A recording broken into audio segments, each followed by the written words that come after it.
Assalamualaikum warahmatullahi wabarakatuh. Kita lanjutkan video pembelajaran kita yang kemarin, yaitu membahas tentang histogram dan poligon frekuensi kurva Augier. Pada video pembelajaran sebelumnya kita sudah membahas tabel distribusi frekuensi dan diagram batang, garis, dan lingkaran. Oke, kita lanjut ke histogram dan poligon frekuensi. Histogram merupakan diagram batang yang saling berimpit dan digunakan untuk menyajikan data dalam bentuk distribusi frekuensi. Sumbu tegaknya merupakan nilai frekuensi dan sumbu mendatarnya menyatakan tepi bawah kelas. Tepi atas dan tepi bawah kelas dihitung berdasar penelitian. Maka yang biasanya adalah tepi bawah sama dengan batas bawah dikurang 0,5, sedangkan tepi atas batas atas tambah 0,5. Jadi jangan tertukar, tepi bawah dikurang, kalau tepi atas ditambah 0,5. Nah, ini contoh histogram. Di yang sisi tegak ini adalah frekuensinya, dan yang di bawah ini merupakan tepi bawah. Batang diagramnya berimpit. Nah, inilah yang disebut dengan histogram. Poligon frekuensi selanjutnya. Poligon frekuensi merupakan diagram garis yang digunakan untuk menyajikan data dalam bentuk distribusi frekuensi, di mana sumbu tegaknya menyatakan frekuensi dan sumbu datarnya menyatakan nilai tengah. Nah, nilai tengah itu didapat dari batas bawah ditambah batas atas dibagi 2. Ini contohnya. Ini nilai tengah, dan ini yang sisi tegak ini merupakan frekuensi. Atau poligon frekuensi dapat juga diperoleh dari histogram dengan cara menghubungkan titik tengah puncak batang histogram tersebut. Nah, nanti kita contohkan. Misalnya diketahui data berikut. Ini sudah diketahui nilai tengahnya. Nilai tengah tadi didapat dari di batas bawah ditambah batas atas. Batas bawahnya 38 ditambah 45. Ini didapat dari 38 ditambah 45 dibagi 2. Nah, inilah dia nilai tengahnya.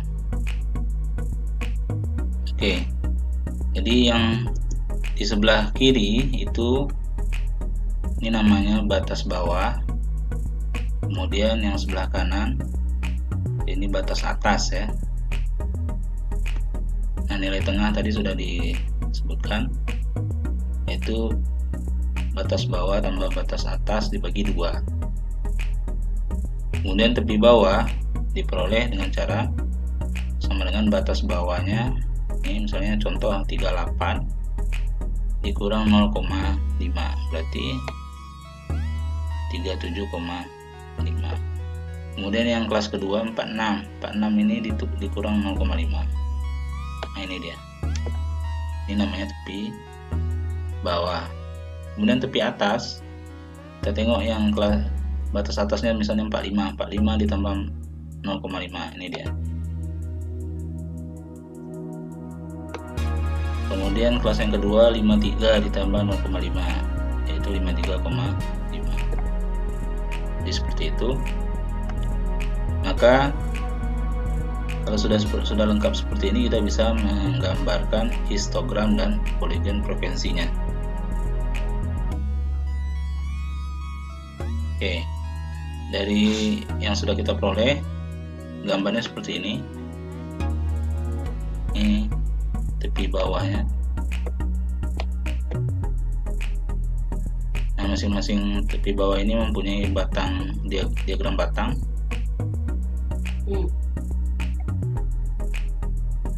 Dengan frekuensinya masing-masing.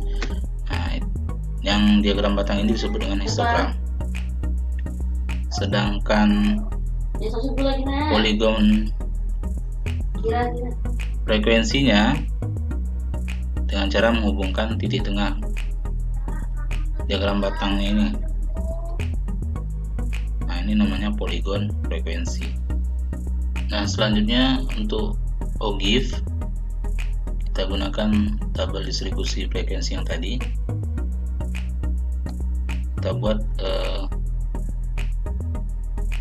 distribusi frekuensi kumulatif kurang yang pertama. Yang pertama kita lihat kayak tepi yang kecil dari tepi atas, yaitu 4,45,5, berarti jumlahnya ada 2 ya. Kemudian yang kecil dari 53,5 ya, berarti 9 dan 2 ini yang masuk. 9 tambah 2 11. Lalu 61,5 berarti yang masuk itu 7 tambah 9 tambah 2 itu 18. Nah, begitu seterusnya. Ini namanya frekuensi kumulatif kurang dari apa? Kurang dari tepi atas. Kemudian yang berikutnya, kemudian nilai tepi bawah. Ya, frekuensi kumulatif lebih dari tepi bawah ya.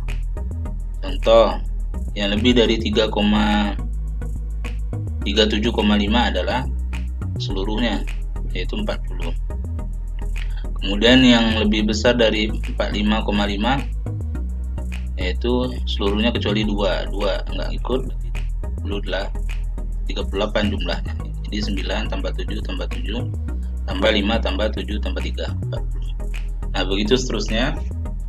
Nah, ini namanya frekuensi kumulatif lebih dari apa? Dari nilai tepi bawah.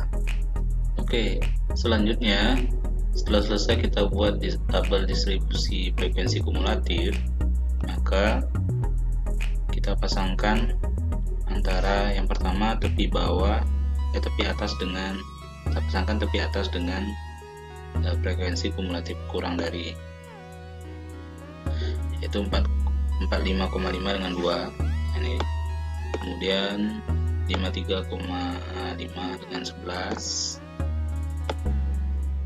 pasangannya. Kemudian 61,5 dengan 18. Nah, sampai selesai, sampai seterusnya yang terakhir.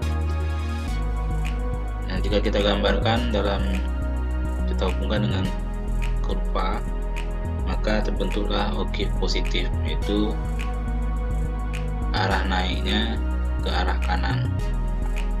Nah, ini disebut dengan OGIF positif. Yang bagian datar ini tepi atas kelas, kemudian ini frekuensinya. Kemudian selanjutnya, apabila kita hubungkan tepi bawah dengan frekuensi kumulatif lebih darinya, misalnya 37,5 dengan 40, satu titik, kemudian 45,5 dengan 38, ini juga satu titik yang berikutnya, sampai yang terakhir yaitu 85,5,3. Nah, jika kita hubungkan, maka akan menghasilkan titik yang arahnya menurun berlawanan dengan OGIF positif tadi. Kalau OGIF positifnya naik ke kanan, nah ini ke arah kanan itu menurun, makanya disebut dengan OGIF. Oke, silakan untuk menambah pemahaman kita kerjakan soal berikut.